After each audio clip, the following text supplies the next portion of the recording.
They told his wife he never made it out of the hotel. They said the fire took him and the paperwork proved it. What they did not know was this. Jabari Knight was standing in a petrol station 2 miles away when his own life was officially ended. Jabari had always been the reliable one, not loud, not flashy. The type of man who fixed problems before they became headlines. He worked in compliance for a global investment firm called Wexford Hale. A glass building, private lifts, quiet corridors where people smiled with their teeth and kept secrets with their eyes. Jabari was good at his job. Too good. He was the person they called when numbers looked clean but felt wrong. He was the one who could stare at an expense report and hear a lie breathing inside it. And that was exactly why they picked him for the trip. It was supposed to be simple. 2 days in Dallas, 1 conference, 1 dinner, 1 strategic partner visit. Jabari's manager, a man called Grant Caldwell, framed it like an honor. Grant wore his confidence like a tailored coat. He spoke softly, and somehow everyone leaned in like he was doing them a favor. "We need you there, Jabari," Grant had said. "You have the sharpest eyes. We cannot afford surprises." Jabari nodded, because he had been raised to be professional even when his instincts were screaming. At home, Simone watched him pack. Simone was his wife, and she was the only person who could read him without him speaking. "You don't like this," she said. "It's work," Jabari replied. She stepped closer, adjusted his tie, and studied his face. "This isn't just work," she said. "This is one of those moments, the kind you don't get back." Jabari tried to smile. "I'll be back in 2 days." Simone's eyes did not soften. "Call me when you land," she said. "Call me before you sleep, and if anything feels off, you leave." He kissed her forehead. "I promise." On the morning he left, his mom called. Laverne Knight was the kind of mother who still prayed over grown men like they were boys walking to school. "I had a dream," she said. Jabari sighed gently. "Mom." "I'm serious," she said. "In my dream, you were standing in a room, and everyone kept calling you by the wrong name." "That's not a dream," Jabari joked. "That's every conference I've ever been to." But his mom did not laugh. "It felt cold," she said. "Promise me you will be careful." Jabari paused. He looked at his suitcase, his laptop bag, his company lanyard, the uniform of a man who thought hard work was protection. "I promise," he said again. He flew out that afternoon. Dallas greeted him with heat that felt like a hand pressing down. The hotel was expensive, polished, and almost too quiet. Every surface shined. Every smile looked trained. At check-in, the receptionist barely glanced at him before she slid the key card across. "Welcome, Mr. Knight. We have you in suite 1418. Jabari thanked her, picked up the card, and took the lift. He had barely placed his bag down when his phone buzzed. A message from an unknown number. "Don't sign anything." Jabari stared at it. He typed back. "Who is this?" No reply. He stood still for a moment, then walked to the window and looked out over the city. From up there, Dallas looked calm. But Jabari had learned something about calm. Sometimes it was a mask. He went to the conference the next morning. The room was filled with men in suits and women in sharp heels.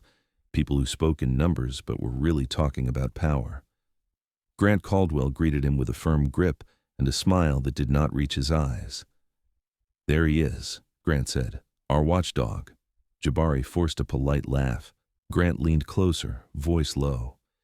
"You're going to love what we're building," he said. "This is the kind of deal that changes careers."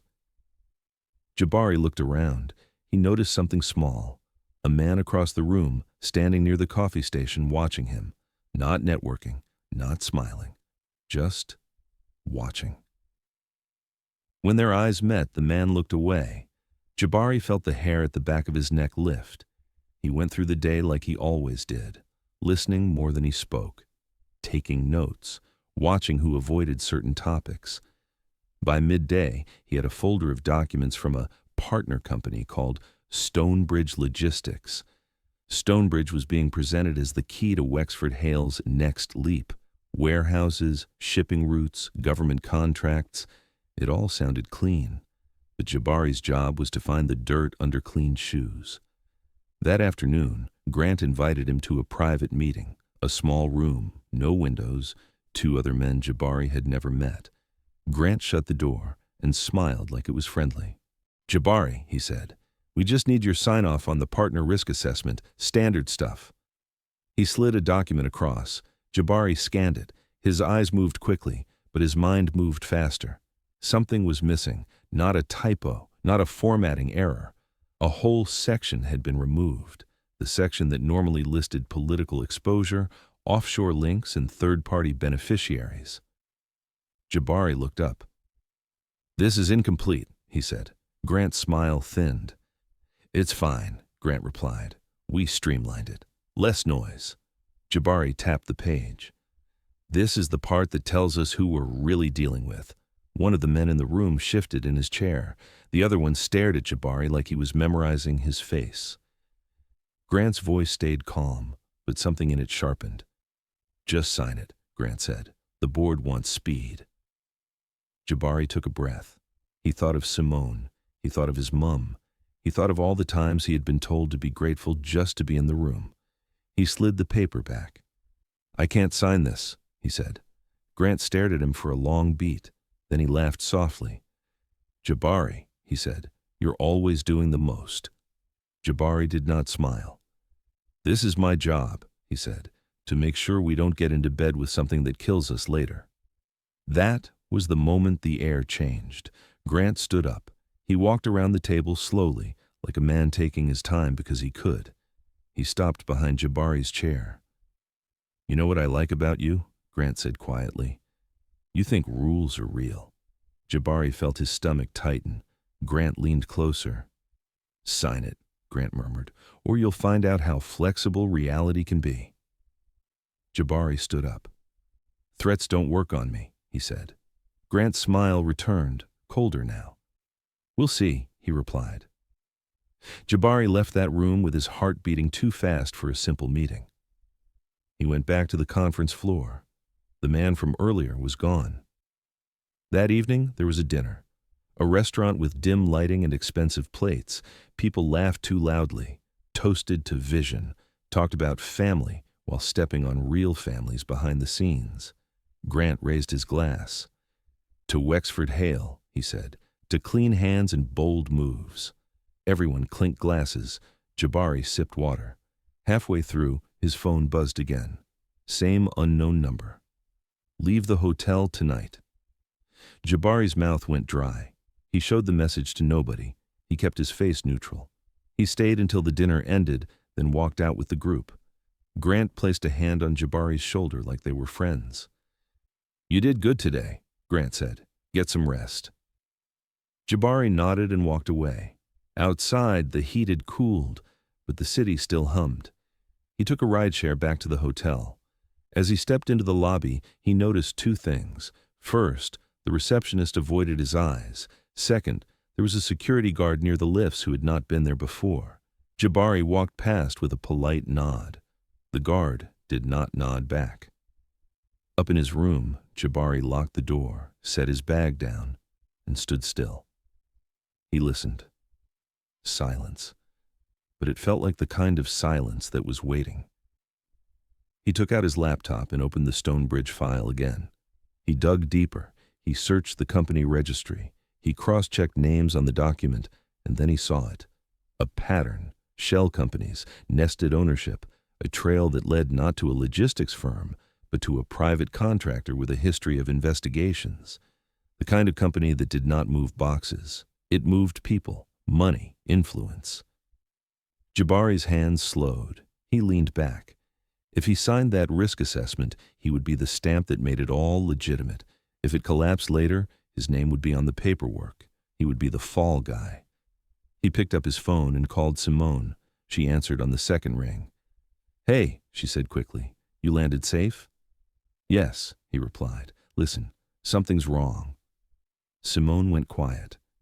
"Tell me," she said. Jabari lowered his voice. "They're pushing a sign-off. The paperwork is missing key sections. There are shell companies. This partner is not what they say. Simone inhaled sharply. So don't sign, she said. I didn't, he replied, but they didn't like it. Simone's voice steadied. Come home, she said. Tonight. Jabari looked at his suitcase. He thought of the message. Leave the hotel tonight. He swallowed. I'm going to, he said. He ended the call, then paused. If he left now, would they stop him? If he stayed, what would happen? He moved quickly. He packed his things with controlled hands. He did not turn on the main lights. He kept his movements quiet. Then he left his room, walked to the lift, and pressed the button. The lift doors opened. Inside was the same security guard from the lobby. Jabari froze.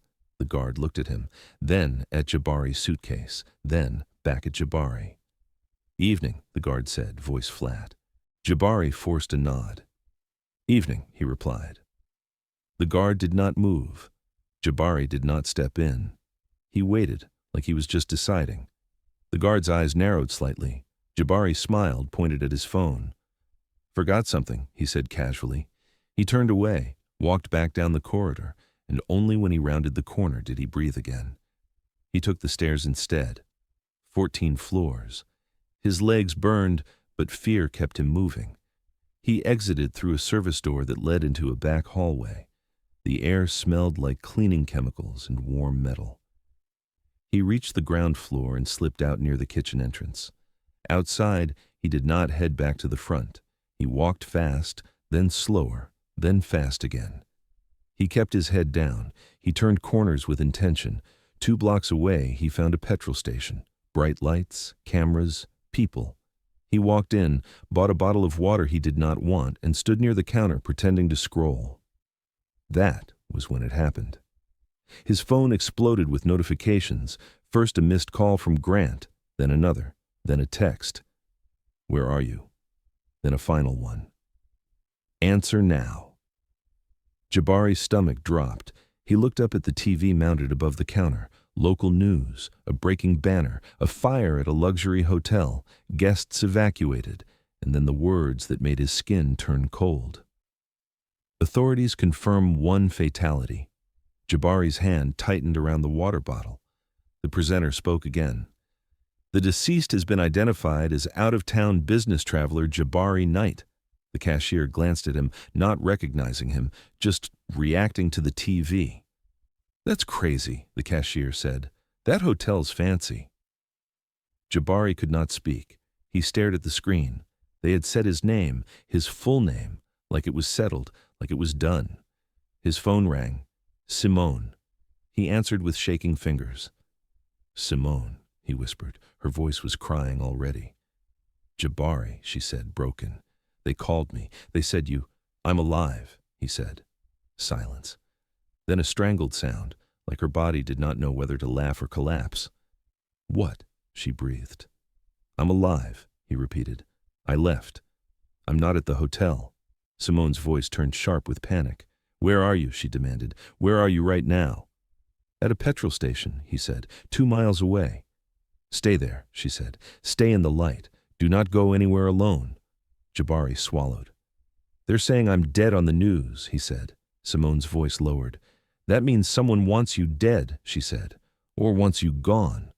Jabari stared at the TV. The footage showed smoke, emergency lights, people wrapped in blankets. He knew what this was, not an accident, a story being written for him without him. Simone spoke again. I'm calling the police, she said. Jabari's mind raced. If the police were already part of the official story, would they help him or hand him back? Don't, he said quickly. Not yet. Simone's breath hitched. What do you mean, not yet? I don't know who's involved, he said. We need to think.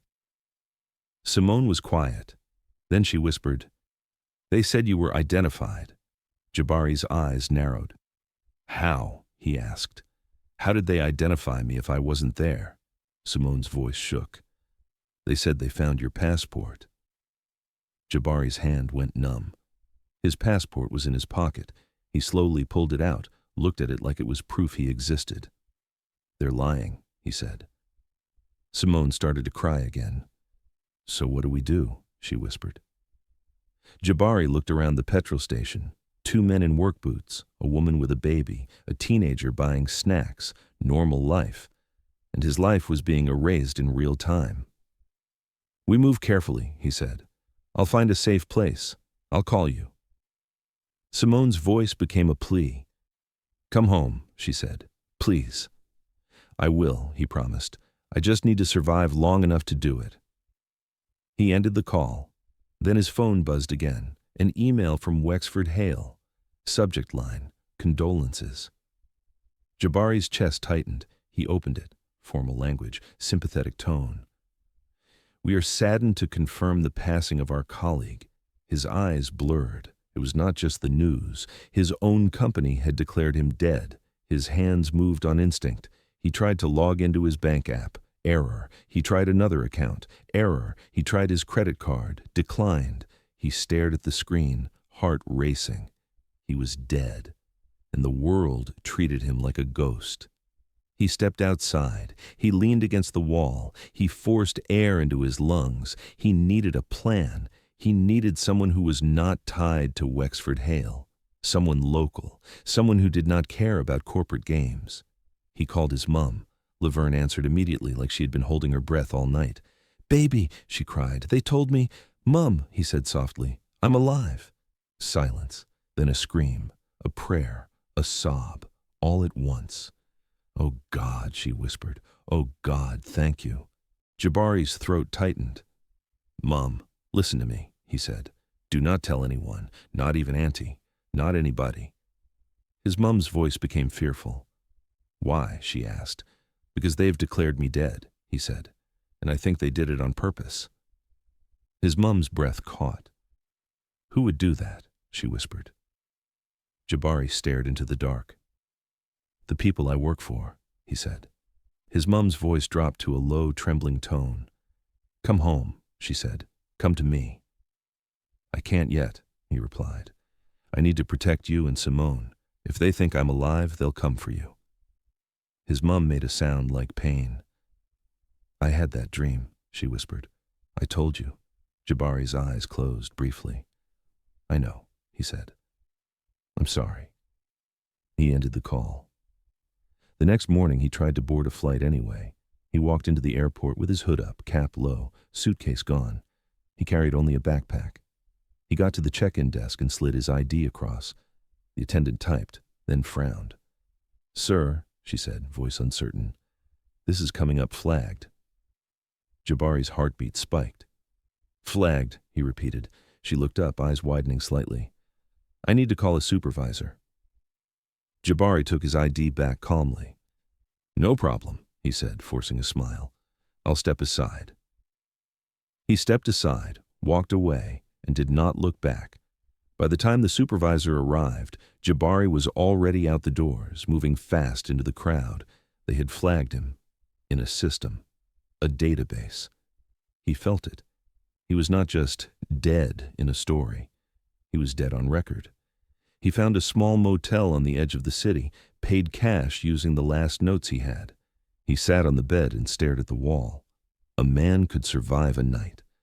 But how did he survive being erased? He needed evidence. If Wexford Hale was bold enough to kill his identity, they would do it cleanly, which meant they would make sure the paperwork matched. Fire reports, identification, travel logs. Jabari's mind latched onto one thing, the passport. They said they found his passport, but it was in his pocket. So what did they find? A copy, a fake, or a planted version? Either way, that meant someone had access to his personal details. He opened his laptop. He tried to log into his company email. Access denied. He tried his work VPN, denied. He was locked out of his own professional life. He needed a back door. He thought of someone from the office, not Grant, not the big names, someone quiet, someone who had complained about ethics in whispers. Nia Burnett. Nia worked in internal audit, not senior, not powerful, but sharp. She had once told Jabari something in the lift. If the wrong people ever get nervous, she had said, they don't fix the issue, they remove the witness. At the time, Jabari had laughed it off. Now he didn't laugh. He found her personal email in his contacts. He typed carefully, Nia. It's Jabari. I'm alive. They've declared me dead. I need help. Do not reply from your work email. He stared at it for a long moment. Then he sent it. An hour passed. Then 2. Jabari barely moved. Every sound outside made his body tense. Then his phone buzzed. A new message from an unknown number. We know you're alive. Jabari's blood ran cold. A second message followed. Stay dead. He stared at the screen. His hands started to shake. Then a third message. Or your wife becomes a widow for real. Jabari's throat tightened. He stood up so fast the chair scraped. He called Simone immediately. She answered, breathless. Jabari, she said. I'm at home. The police came. They asked questions. They looked at your photo. They acted like it was official, Jabari finished. Yes, Simone whispered. They told me to start grieving, like I was being difficult for not accepting it. Jabari clenched his jaw. Simone, listen, he said. Lock the doors. Do not open to anyone. Do not go anywhere alone. Simone's voice trembled. What's happening? She asked. Jabari looked at the message again. They threatened you, he said. They want me to stay dead. Simone swallowed. I knew that man was evil, she whispered. I knew it. Jabari's voice steadied. I need you to do something, he said. Go to Mum, stay together, and if anyone asks, you don't know anything. You hear me? Simone sniffed. And you, she asked. What are you going to do? Jabari looked down at his hands. I'm going to prove I exist, he said. The next day, he watched his own funeral online. Simone had told him they were planning a service quickly. Corporate support, corporate condolences, corporate grief. Wexford Hale did not waste time. They offered to cover costs. They offered flowers. They offered statements. They offered everything except the truth. Jabari opened a live stream link. He saw the church. He saw people in black. He saw a framed photo of himself. He saw Grant Caldwell sitting near the front, face composed, hands folded like a man who was proud of his performance. Jabari's stomach turned. He watched his mum walk in, supported by Simone. Laverne looked smaller than he had ever seen her. Simone's face was stiff, like she was holding herself together by force. Jabari pressed his fist to his mouth to stop himself making noise. Then the pastor began. Words about loss, words about legacy. Jabari listened, and it felt unreal, like he was hearing his life from far away. Then Grant stood to speak. He walked to the front with the ease of a man used to being believed. He cleared his throat. Jabari was a valued colleague, he began. A man of integrity. A man who cared deeply about doing things the right way. Jabari's eyes narrowed. Grant continued. And in honor of his dedication, the company will be establishing the Jabari Knight Excellence Award to celebrate the very standards he lived by. Jabari almost laughed. They were using his name as a brand, while trying to erase him as a human. If you're still with me right now, I want you to comment one word. Exist. Just that. Because some of us have lived through moments where people treated us like we were invisible. And this story is for everybody who had to fight to be seen. Jabari closed the live stream. He could not watch anymore, but that moment did something to him. It removed fear. Because once you've watched your own life be performed by your enemy, you stop caring about being polite. You start caring about justice. He called Nia again. No answer. Then his email pinged. A reply. From Nia. One line only. Meet me. 3 p.m. Elm Street Library. Back entrance. Come alone. Jabari stared at the message. Then he deleted it. He left the motel early. He took a bus, then another, then walked 2 blocks. He kept his head down. He watched reflections in windows. At the library, he entered through the back and waited near a row of old shelves. At 3:07, Naya appeared. She looked like she hadn't slept. Her hair was pulled back tight, as if she'd been holding herself together physically. Her eyes found Jabari and widened. For a moment, she just stared. Then she whispered, "Oh my God." Jabari nodded once. "Yeah," he said. "Surprise." Nia's hands trembled. "I thought it was a rumor," she said. "I thought you were dead," Jabari finished. She swallowed hard. "They made it so official," she whispered. "The death certificate, the internal memo, the security bulletin." Jabari's chest tightened. "There's a death certificate," he repeated. Nia nodded. "I saw it," she said. "I wasn't supposed to, but I have a friend in HR." Jabari's eyes hardened. "Who signed it?" he asked. Nia hesitated. Then she said the name. "Elaine Mercer." Jabari felt anger rise. Elaine Mercer, head of HR.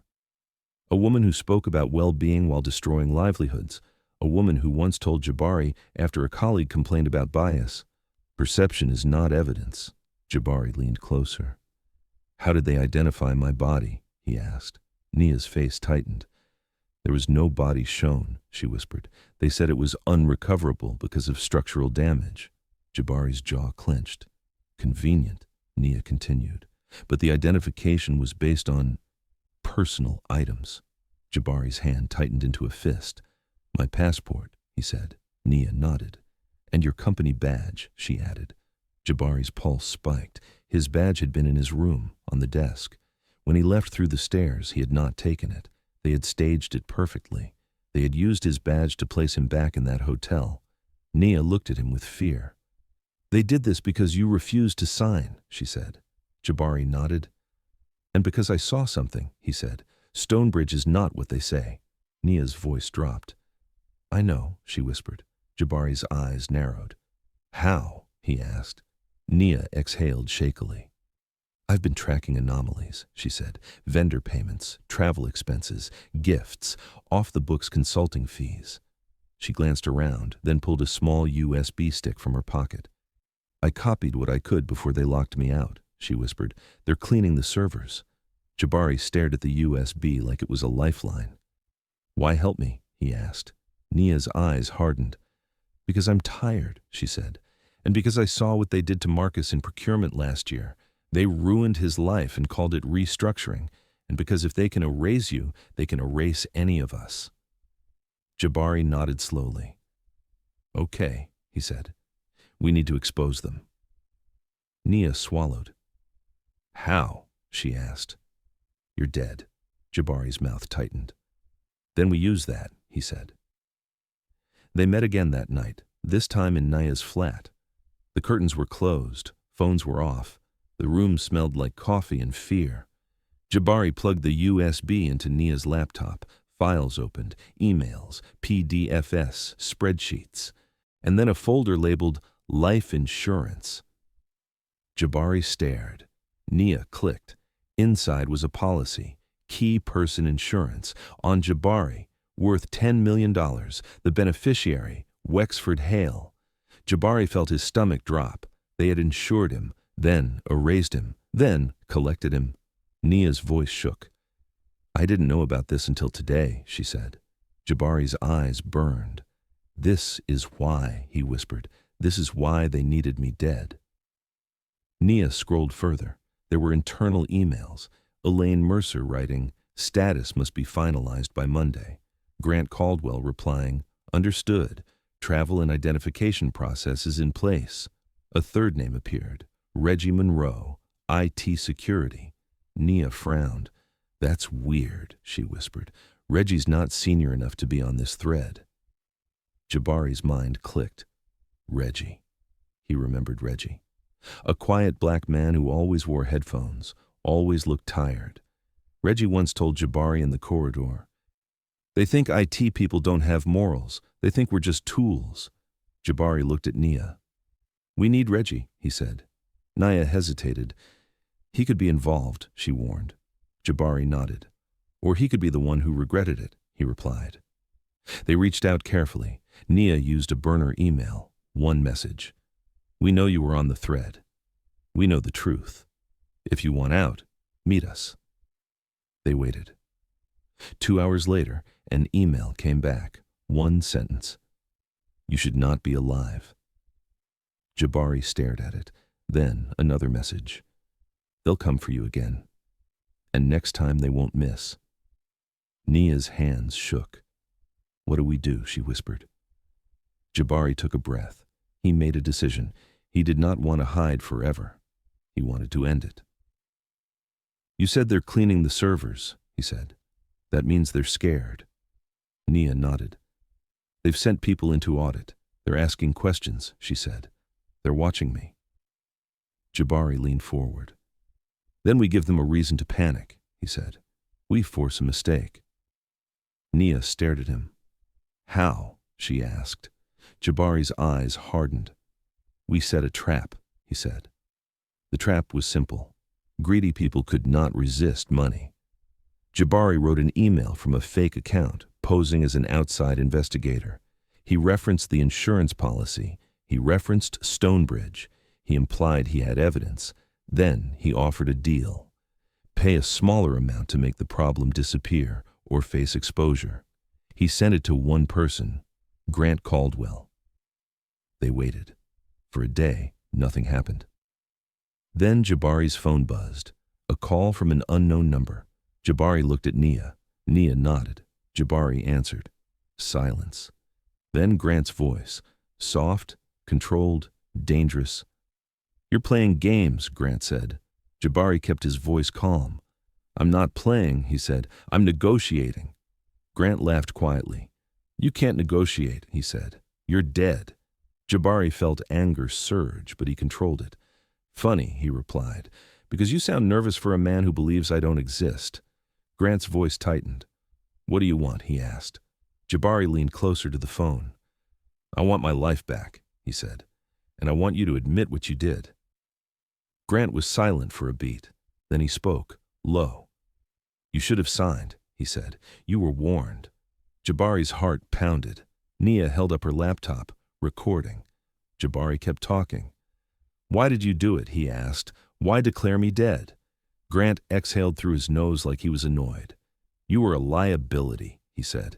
You don't get to be righteous inside a machine. You either run with it or you get crushed by it. Jabari's jaw clenched. And the insurance, he pressed. $10 million. Grant laughed once. That policy was risk management, he said. If you'd played your role, you'd still be alive on paper. Jabari's eyes burned. So you staged a fire, he said. You used my badge. You planted a passport. Grant's voice turned colder. You want the truth, he said. Fine. We didn't stage the fire. We paid someone to start it. That's not staging. That's outsourcing. Nia's eyes widened. Jabari felt his body go cold. Grant continued, calm as if discussing a spreadsheet. And it worked, he said. Until you decided to haunt us. Jabari's voice was steady, but his hands trembled. You threatened my wife, he said. Grant sighed like he was bored. You're making it hard, he said. I don't want to hurt her, but you're forcing outcomes. Jabari tightened his grip. Then he said softly, You already hurt her.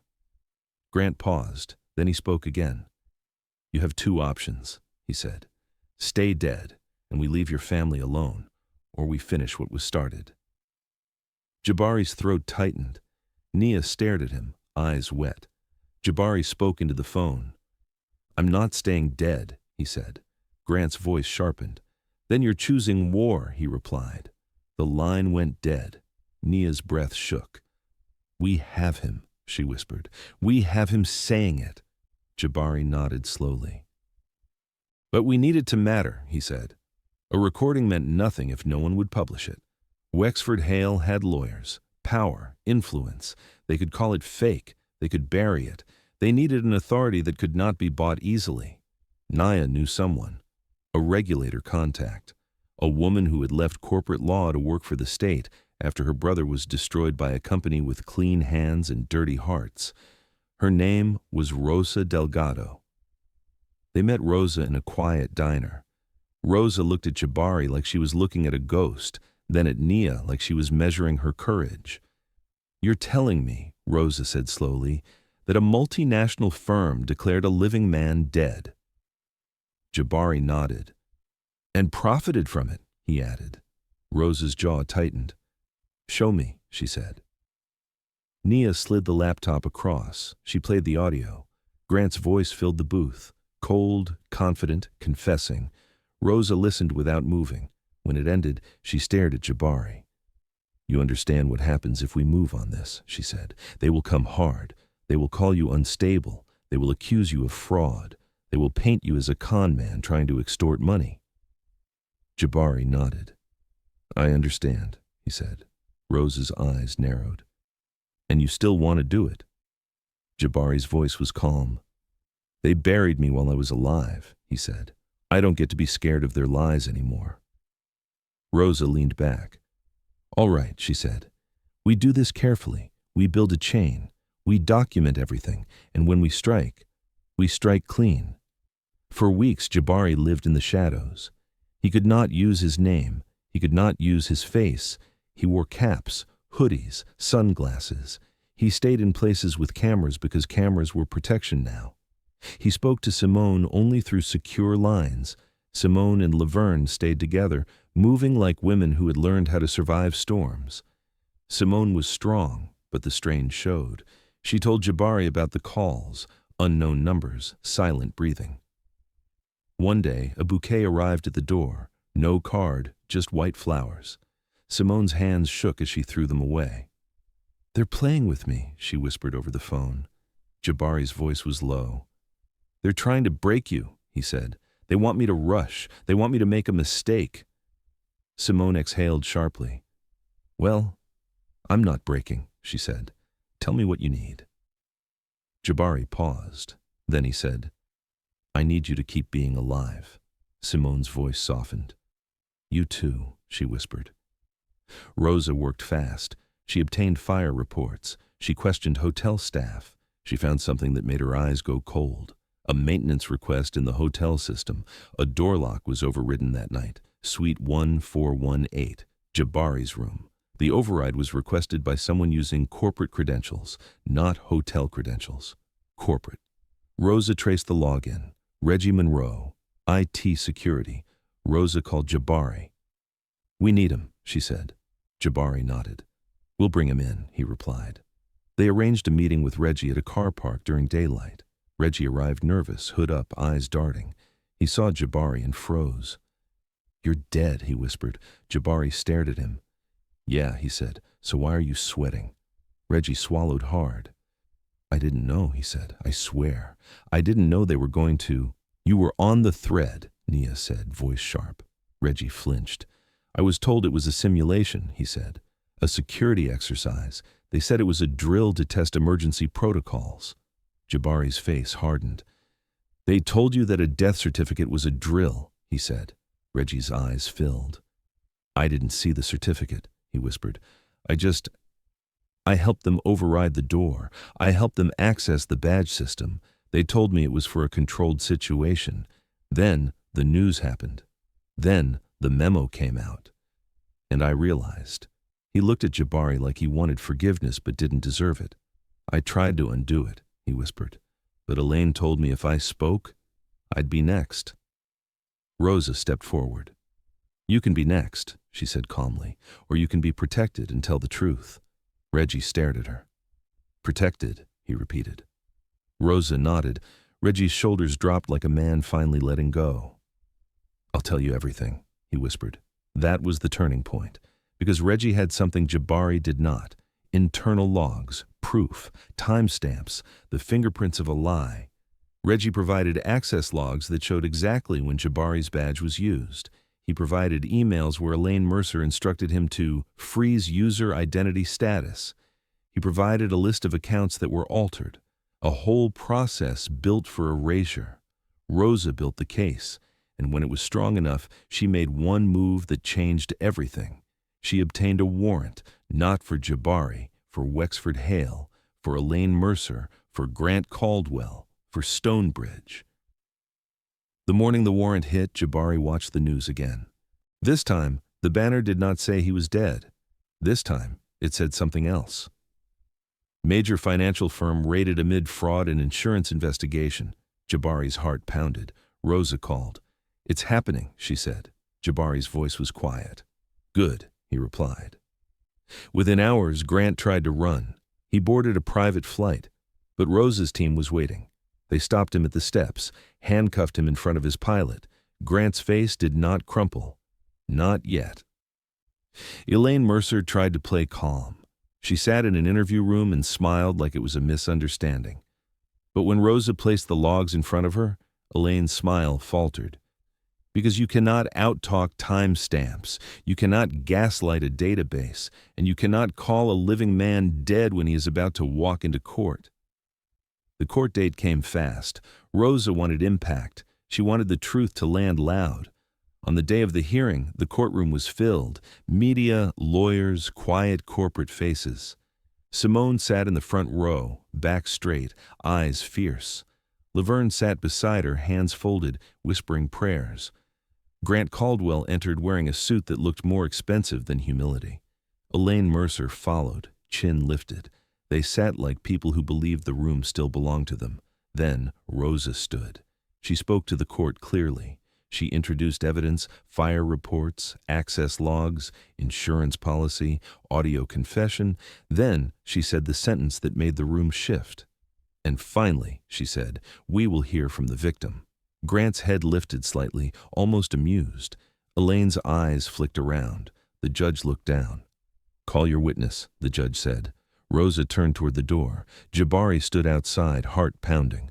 For weeks he had been a shadow, a rumor, a ghost. Now he was about to become a man again. He pushed the door open. He walked in. A ripple moved through the courtroom. People turned. Whispers spread. Simone's hand flew to her mouth. Laverne stood up, trembling. Grant's face drained of color. Elaine's lips parted slightly like her brain could not accept what it was seeing. Jabari walked forward slowly. He did not rush. He did not apologize for taking space. He stopped at the witness stand and raised his right hand. He swore to tell the truth. Then he looked directly at Grant. Grant stared back, but his confidence had cracked. Because you can threaten a ghost, you cannot threaten a man who has already survived your worst attempt. Rosa questioned Jabari carefully. He explained the trip, the pressure to sign, the missing sections, the threats, the messages, the lift guard, the service stairs, the TV in the petrol station. He described hearing his name declared dead while his passport sat in his pocket. He spoke about the frozen accounts, the flagged airport check-in, the funeral. He paused there. His voice tightened. I watched my wife sit in the front row, he said, while my boss praised my integrity, the same boss who told me to stay dead. Simone's eyes filled. Grant's jaw clenched. Rosa then played the audio. Grant's voice filled the courtroom again, confessing, threatening, admitting outsourcing the fire. The room became still. Elaine Mercer's hands shook slightly. Grant looked down for the first time. The judge listened, face hardening. When the audio ended, the judge spoke. This court has heard enough to proceed, the judge said, and I will be clear. This is not simply corporate misconduct. This is an assault on reality. Jabari felt something in his chest loosen. Not relief, not yet, but the start of justice. Outside the courtroom, cameras flashed, microphones pushed forward, reporters shouted questions. Jabari did not answer them all. He looked at Simone first. She ran into his arms, and for a moment the world disappeared. Her grip was fierce. You're here, she whispered. Jabari closed his eyes. I'm here, he replied. Laverne reached them and placed both hands on Jabari's face like she was checking he was real. My baby, she whispered. My baby. Jabari held her hands. I'm sorry, he said. His mom shook her head. No, she whispered. You are alive. That's all. The months after were messy. There were hearings, charges, settlements. Wexford Hale tried to spin it. They tried to make it look like rogue employees. They tried to separate the firm from the people who ran it. But evidence has a way of pulling the mask off. Grant Caldwell was charged. Elaine Mercer was charged. Stonebridge became a headline for all the wrong reasons. And Jabari, the man they tried to erase, became the face of the case. Not because he wanted fame, because he refused silence. The settlement was large. But Jabari did not treat it like a jackpot. He treated it like stolen time returned with interest. He and Simone moved, not to hide, to breathe. They bought a modest home with big windows and light that felt like healing. Jabari started a consultancy that helped whistleblowers and employees protect themselves. He taught people how to document, how to recognize danger, how to read the early signs. He hired Nia. He hired Reggie too, after Reggie testified and took accountability publicly. Because redemption is not pretending you did nothing. Redemption is owning what you did and spending your life repairing it. One evening, months later, Jabari sat on the porch with Simone. The air was warm. The street was quiet. Simone leaned her head on his shoulder. "Do you ever think about that night?" she asked. Jabari stared out into the dark. "All the time," he admitted. Simone's voice was soft. "They tried to take your life," she said. "But they gave you something too." Jabari nodded slowly. "They gave me clarity," he said. "They showed me what loyalty costs when it's given to the wrong people." Simone lifted her head. "And what does it cost?" she asked. Jabari took a breath. "It costs your peace," he said. "It costs your identity. And if you're not careful, it costs your future." He turned to her. "But here's what I learned," he added. "Your job is not your life. Your title is not your worth. And anyone who needs you silent to stay powerful is not someone you should ever trust." Simone's eyes shone. "That's the lesson," she whispered. Jabari nodded. "That's the lesson," he said. Later that night, when Simone was asleep, Jabari checked the mail. Most of it was normal: bills, flyers, notices. Then he saw a plain envelope with no return address. His stomach tightened. He opened it carefully. Inside was one sheet of paper, no letterhead, just a printed line. "Case file, 14 to 18, Mercer," and beneath it, 2 words, "Not the first." Jabari stared at it for a long time. Because he had won. He had survived. He had rebuilt. But the paper in his hands whispered a truth that felt bigger than him. This had happened before, which meant it could happen again, unless people stayed awake, unless people stayed loud, unless people refused to be erased. If you want part 2, comment part 2 and tell me what you think that file means. And if this story hit you in any way, like and subscribe. Share it with someone who needs the reminder that your dignity matters, your life matters, and accountability always catches up in the end.